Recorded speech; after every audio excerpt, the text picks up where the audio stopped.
Excited to welcome all of you here. I know you've come from faraway places and many of you made sacrifices to be here. So happy to have you here. And for those of you joining us virtually or who will be watching the recorded version, we're glad that you are here. We want to start with a welcome song, and Carrie Dahl, our music together teacher that you all know, is going to lead us in some music. And following Carrie, we are going to have an opening prayer by Haley Clark.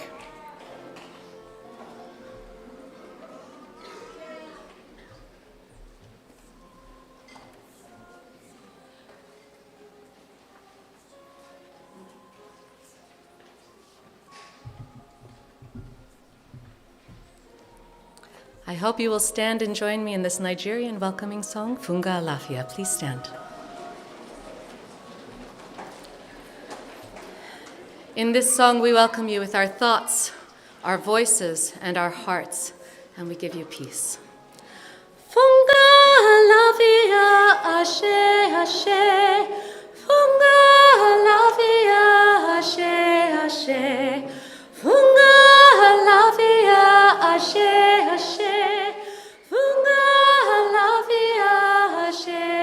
Ashe. With my thoughts, I welcome you. With my voice, I welcome you. With my heart, I welcome you. I give you peace. With me? With my thoughts, I welcome you. With my voice, I welcome you. With my heart, I welcome you. I give you peace. Again. With my thoughts, I welcome you. With my voice, I welcome you. With my heart, I welcome you. I give you peace. Funga Alafia, Ashe, Ashe. Funga Alafia, Ashe, Ashe. Funga Alafia, Ashe, Ashe. Funga Alafia, Ashe, Ashe. Try this. Funga Alafia, Ashe.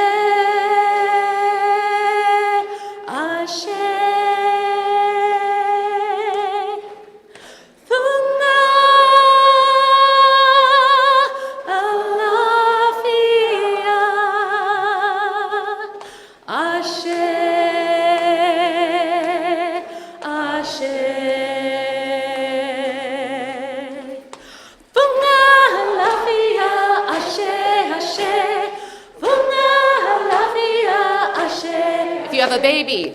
Funga Alafia, Ashe, Ashe. Funga Alafia, Ashe, Ashe.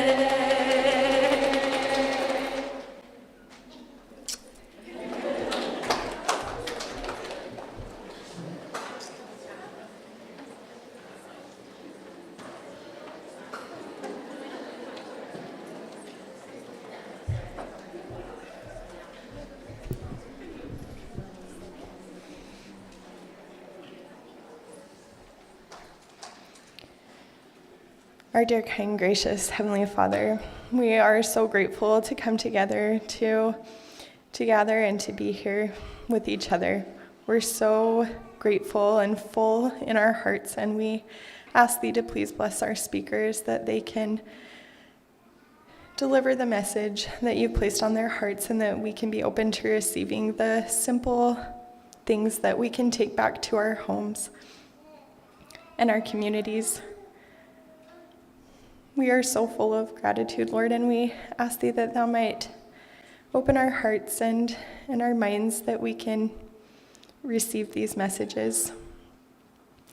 We are so grateful for our Lord and Savior, and we say these things in His name, Jesus Christ. Amen.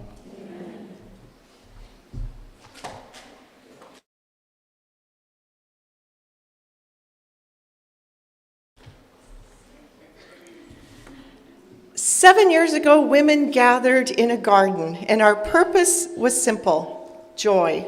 After all, joy is the serious business of heaven, as C.S. Lewis wrote. Today, we are gathering to the home of a new garden, the Belle-Âme Center for Artful Living, that will be our own. And our purpose is still simple: beauty. Belle-Âme is a French word that means beautiful soul, and that we know beautiful souls will build a beautiful world. Belle-Âme encompasses all that ennobles and refines us. Now, I know we have many who may be listening that aren't familiar with the Well-Educated Heart, so I hope you'll indulge. I know most of you are familiar, but I just need to do a little background. What is the Well-Educated Heart anyway? Some people think that it's a homeschooling curriculum, and a lot of people use the philosophy and the resources that we have available for you for homeschooling, but it's much more than that. This philosophy of learning and life can be applied in families whose children are going to public schools. It applies to women whose children are growing up, to grandmothers. It is for women who are not married and who have no children of their own. I've even heard of men who have applied the principles in the corporate world. And yet, when someone in our community is asked, what is the Well-Educated Heart? I told this all the time, they don't know what to say. And I think there's two main reasons for that. The first is that things that we feel in our hearts aren't always easy to translate into words. And Well-Educated Heart is an experience. It's more about being than doing. So that poses a challenge. The other problem is Well-Educated Heart looks different in every single home. Once you learn the principles, it can be applied in endless ways. There's no one right way. When you think about the millions of songs that have been composed, they come from the same 8 notes in a scale, and that's Well-Educated Heart. Once you learn the core principles, you apply them and adapt them to your home and your life and your circumstances, and it will look like you. This is not a paint-by-number way of learning. Rather, it's like a blank canvas. You are the artist who will apply the brushstrokes, which is kind of overwhelming to many people who aren't used to creating. I always tell moms to keep doing whatever's working for them and then gradually add in the things as they make sense to them. Here are some things, though, that I think will be very helpful to you in helping you to understand where this is going and why we're doing what we're doing. So I need to define the words. Different words mean different things to different people. So when I'm using the word mind, I'm thinking of all those things that can be tested and measured. It's the facts and the information. How far is this? What's the capital of Iowa? You know, it's all things tested and measured, all things that you can see and touch and feel. And the mind is concerned with skills and rules and orders and systems. The mind is the realm of reason, where we come to a place of truth by evidence and proof. The heart, on the other hand, is about all the things that cannot be tested or measured: joy, love, curiosity, dreams, desire. How big is hope? But this is the side of us that makes life worth living. These are all the unseen things, but they also happen to be the eternal things. While the mind is satisfied to produce skilled doctors, lawyers, politicians, businessmen, and teachers, the heart wants more. It wants compassionate doctors, honest lawyers, politicians with integrity, businessmen who care more about people than bottom lines, and teachers with passion. And this is the realm of where we come in, is to do this heart education.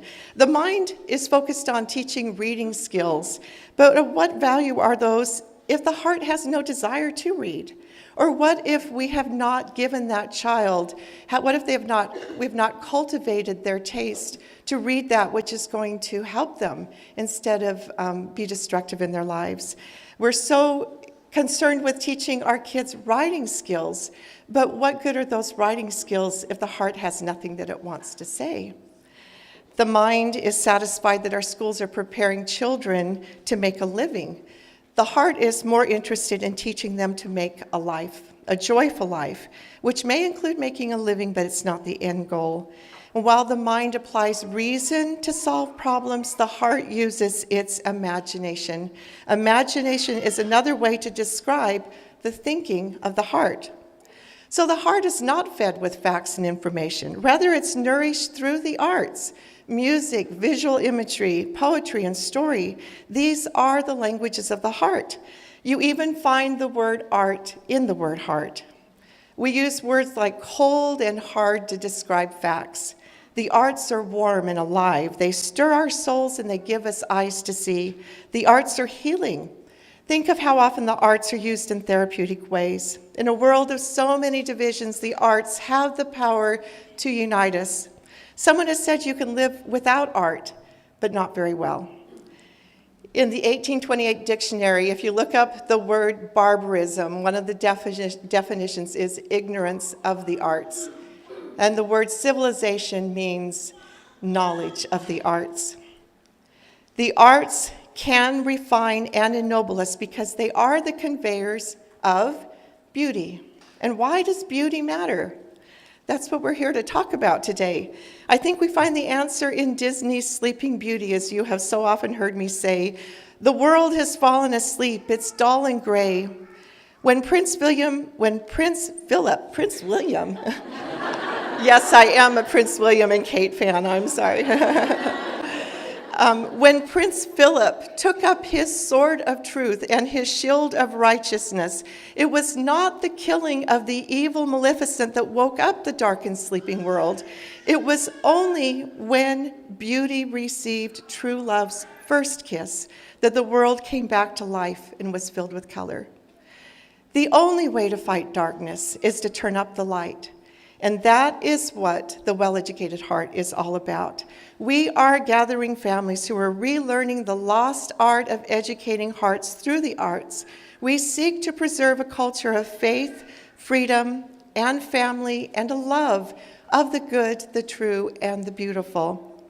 Now, I'm not saying that mind is bad at all. We need our minds. I'm losing half of mind and all that goes with it. But even the ancient Greeks understood educating the mind without educating the heart is no education at all.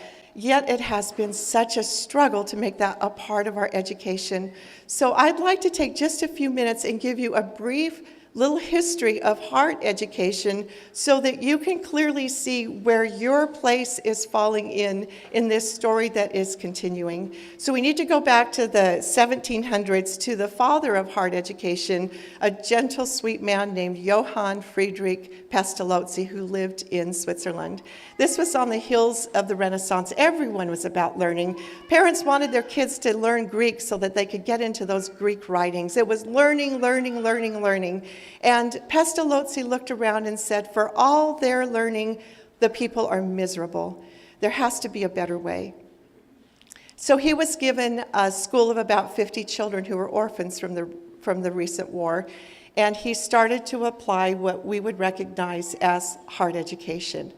And he lived by the philosophy, it is for a long time the business of the heart before it is the business of mind and reason.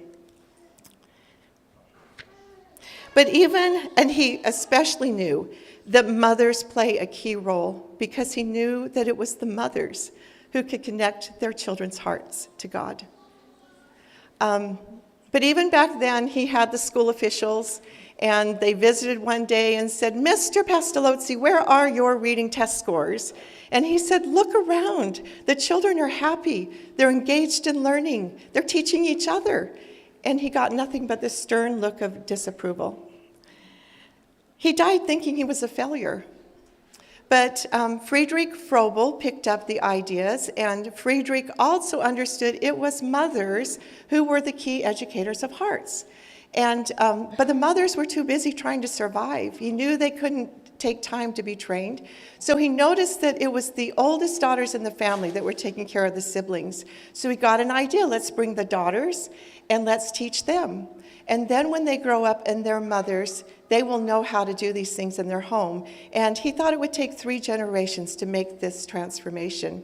So he brought these girls, and this was our first kindergartens. Those are child gardens. It was a place to raise children, and it was going beautifully. The mothers were learning, and they grew up to be, these girls learned, and they grew up to be mothers, and they started, what did they start to do? My mic dropped for a second, and Tim's, okay, you can still hear me still, all right. They started meeting in groups. They started gathering in mothers' groups so that they could teach each other. And the momentum was building. And then the German government got wind of it. And they said, the only reason these mothers are meeting is because they are secretly plotting to overthrow the government. So they shut down the kindergartens and broke poor Friedrich's heart. Well, an idea has a life of its own, and if you follow the idea, you now find educators like Charlotte Mason in England, who did so much to help mothers learn how to teach the hearts of their children in their home. You see Maria Montessori in Italy. You see Rudolf Steiner with the Waldorf method in Austria, these wonderful heart educators. And around this time, something amazing happened. The women started organizing, and most people don't know the foundations of the women's movement were in motherhood. Their motto, with hearts within and God o'erhead, they marched forward in the cause of home and humanity. And interesting, a lot of those women weren't mothers of their own, but they knew the mother heart is what would work the magic on humanity. When Frances Willard gave her inaugural address at the National Council of Women in 1888, she said, "When the mother learns the divine secrets of her power, then will the blessed day of world peace come true." It was around this time, you all know about the golden age of children's literature between 1880 and 1920. It was mostly mothers and women that took their knowledge of history and the arts and literature, and they wrapped it in stories and created this beautiful literature for mothers to use in their home. At the turn of the century, in the early 1900s, there was a huge revival in the art of storytelling in the home, because mothers knew that those stories that passed through their heart to the hearts of their children were going to have the greatest impact and influence on them. By 1906 or 1909, the Delphian Society formed. Women had been so long denied education that they took college education to them, and they created the Delphian Course of Study, which was a college-level study of the humanities. And soon there were over 2,000 Delphian groups of women and mothers meeting together to study the humanities. So this momentum was building in mothers and women and amazing things. And then the 1920s came, and we returned back to that age of reason with an educator, John Dewey, perhaps well-intentioned, but we know the intentions of his heart when he signed his name on a document called the Humanist Manifesto, where he said, "Reason is our greatest hope, and by the way, there's no God." And we've seen in the decades since then that school has become about testing, standardization, academics, the mind. We've taken God and the arts out of school, and motherhood has been devalued. So there we are. We're in a place where we see exactly what Hans Christian Andersen warned what would happen. He wrote a little fairy tale, you know it, The Snow Queen, and in it he told us what happens when we play the icy game of reason, when we rely on the mind and we forget and leave the heart behind. He says, in that world, the world turns upside down. That which was bad is seen as good. That which was good is seen as bad. Every fault is magnified, and every good is mocked. Is that not where we're at? So the world's solution is we need more rigorous academics. You know, we need to get, and you know I have that play on word. Rigorous has the same root word as rigor mortis. You know, by themselves, academics are very deadening. They need the arts to give them life and to give them the purpose that they're used for. So the solution isn't more rigorous academics. The solution is mothers and the arts. What we need is a return to the arts. The late Sir Ken Robinson spent decades trying to promote the arts in our schools, but I recently read an article that said how frustrating and discouraging it was to him because governments were not interested in putting the arts in the schools. They're interested in tests and measurable outcomes.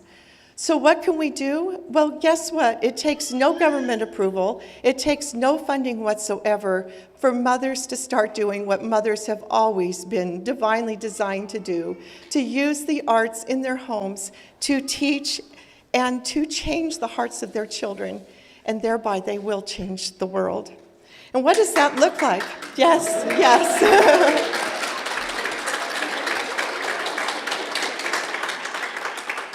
This is why you're here. This is why you're here. What does that look like? It's not like a root canal.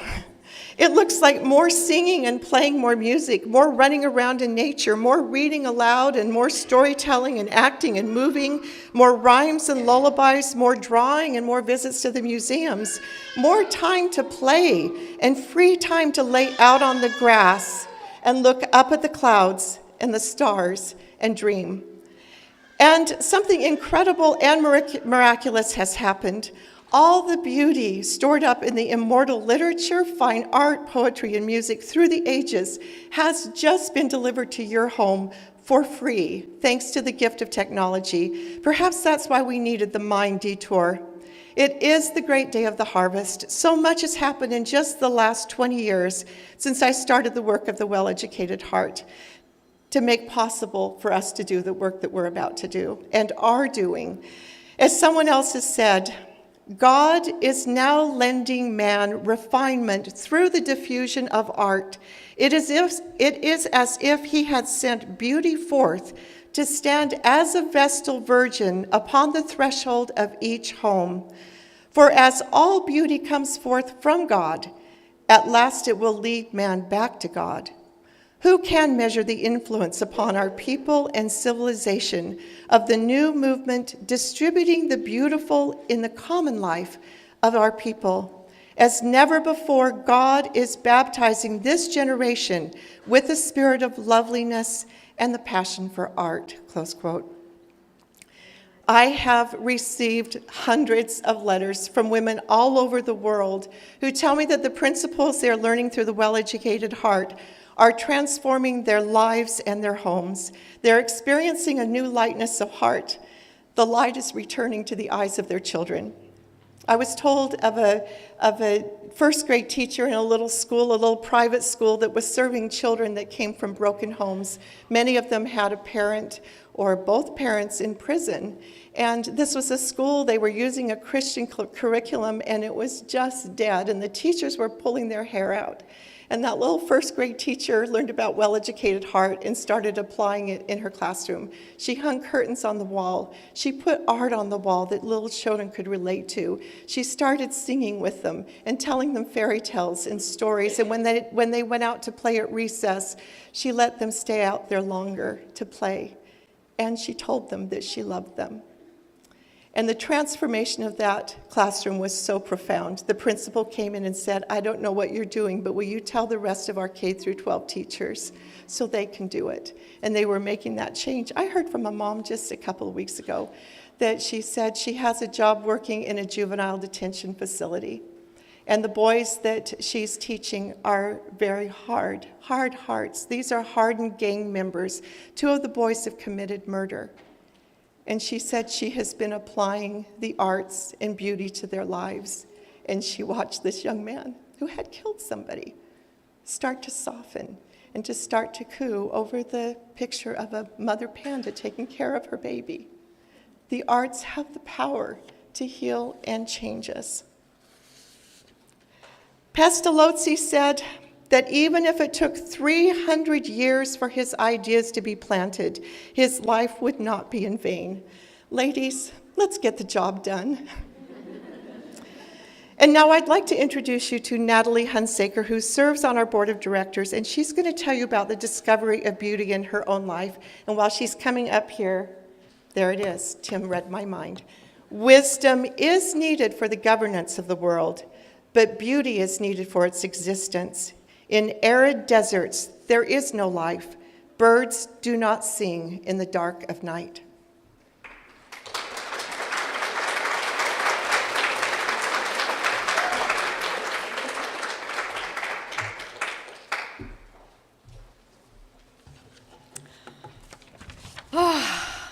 I told the sun that I was glad. I'm sure I don't know why. Somehow the pleasant way he had of shining in the sky just put a notion in my head that wouldn't it be fun if walking on the hill I said, I'm happy to the sun. I am so happy to be here today. I have never been so excited to preach to the choir. I hope that anything that I have to say might be insightful and helpful.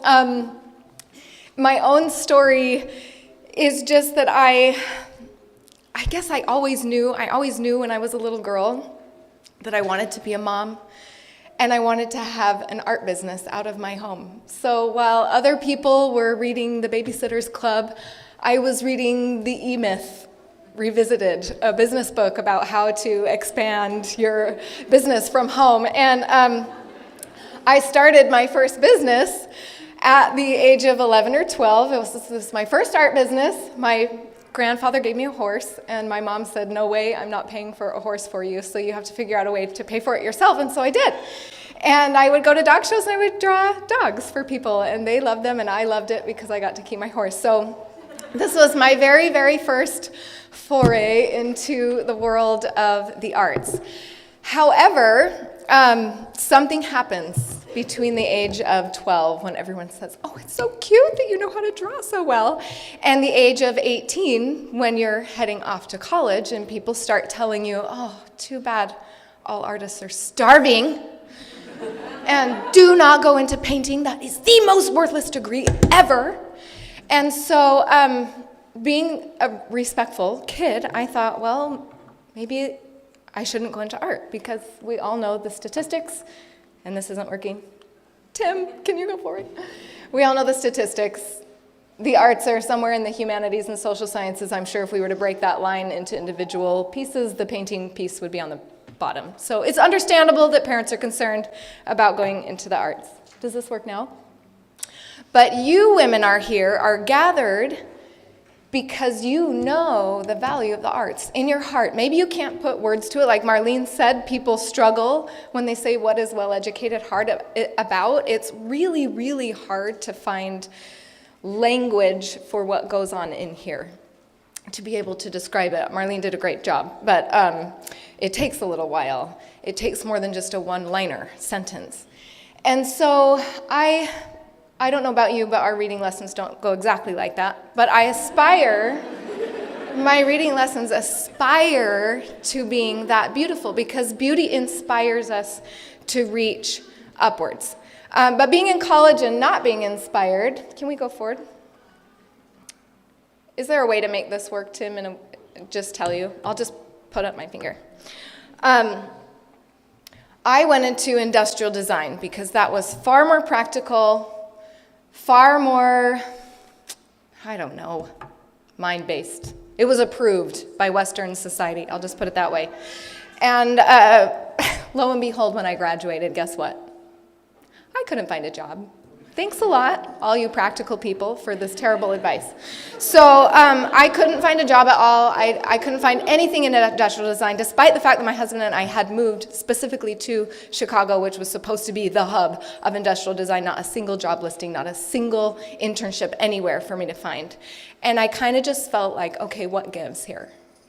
What is the point of practicality if it's not really practical after all anyway? And I really started to search. Go forward, Tim. I really started to search because you go on Google and you research the importance of beauty, and everybody knows that it's all about makeup tips and hair tutorials and all the things, right?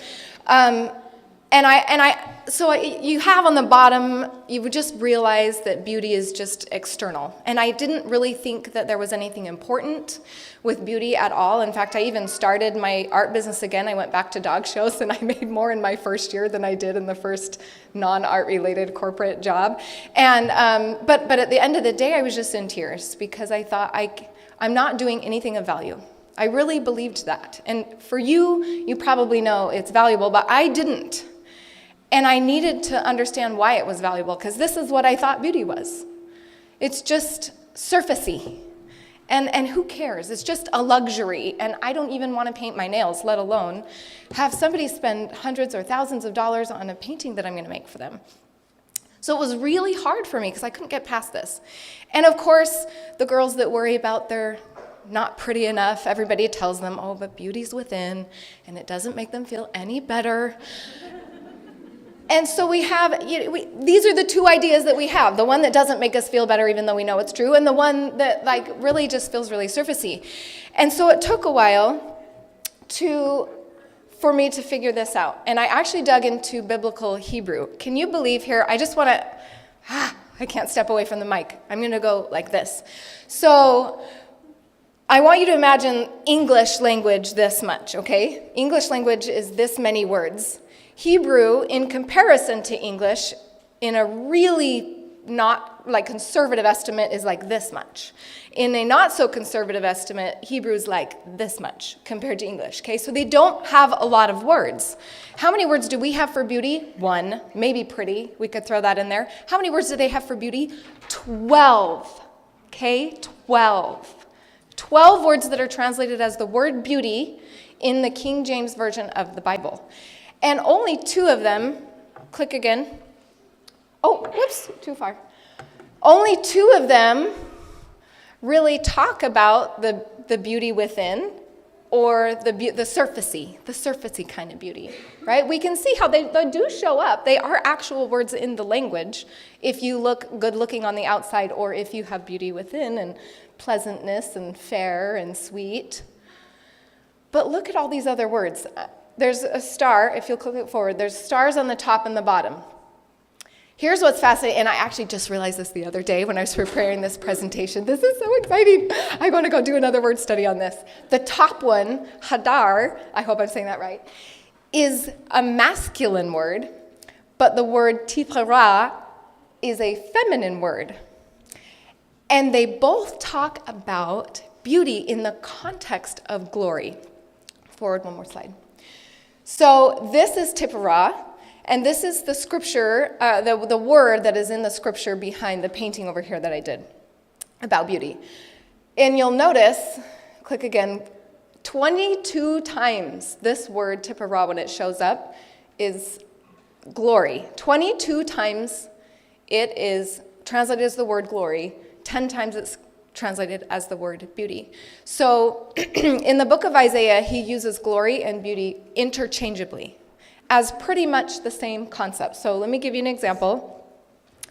Go forward one more. Isaiah 28:5. Everybody knows, well, maybe not everybody, but a lot of people who study Isaiah know that he uses poetic forms to emphasize things. And one of the poetic forms he uses is he just says it twice. I'm just going to say it twice for emphasis. So here he goes. In that day shall the Lord of the hosts be for a crown of glory, for a diadem of beauty. What's a diadem? It's a crown. So we have a crown of glory, a crown of beauty. He's using them interchangeably just to emphasize how wonderful it's going to be when the Lord comes again. So he's emphasizing, using again, glory, beauty interchangeably. And this makes sense to our hearts, right? Even though we don't have an English equivalent word for it, like a special designated word for it, it makes sense in our hearts. So when we, that was just to show you that they're mirrored. So when we look at a sunset, we can see the rays, the golden border around the clouds. We can see the colors, the reds and the oranges and the purples in this blend, and it's beautiful, and it takes our breath away. Could we not also say in that moment, that is the most beautiful sunset I've ever seen? Or we could also say, the most glorious sunset I've ever seen? We know in our hearts this concept of beauty is so much deeper and so much more. And I could go on and on, but Isaiah wasn't the only one to show me this concept of beauty. There is another one with Plato, how he talks about in his Symposium, he talks about a stair-step model. And on the very bottom step, he has, you guessed it, good looks. If everybody thinks you're pretty, good job, you've hit the bottom stair step. But then we go up a stair step. If everybody says, oh, you're such a sweet spirit, you have inward character, good job, you've hit the second step. But what is Plato's third step? Beauty absolute is what he calls it. And he equates it with the contemplation of God. And he says it's not just important, he says it's the highest of all aims of this life.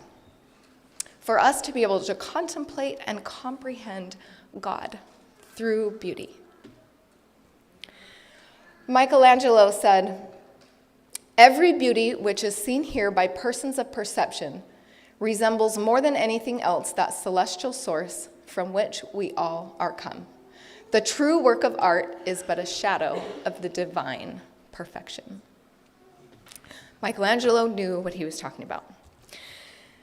Okay, but let's say you're a skeptic, or maybe your husband is a skeptic. Let's go forward one more slide. Have you guys ever heard of the concept of iconoclasm? These are not babies being burned, just so you know. These are statues being burned. So when a conquering nation comes in and they take over a new city, I'd always grown up hearing about burning of the books, right? Because we value books in our Western society, and so I understand why they would burn books, because they have some very practical knowledge in them. But why would they burn statues? It never occurred to me. Why? Because those statues gave the people a hope in and a reminder of the power of their God, eventually being able to come to save them. If they destroyed the statues, they destroyed the hope of the people. And they had less problems with insurrections and revolutions and rebellions, because our God's better than your God. See, we destroyed your statues.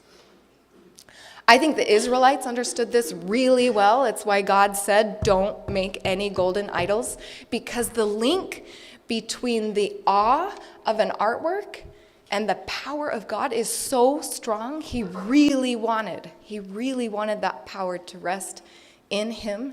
And so he asked them not to make golden idols. They were a tempting thing for that culture.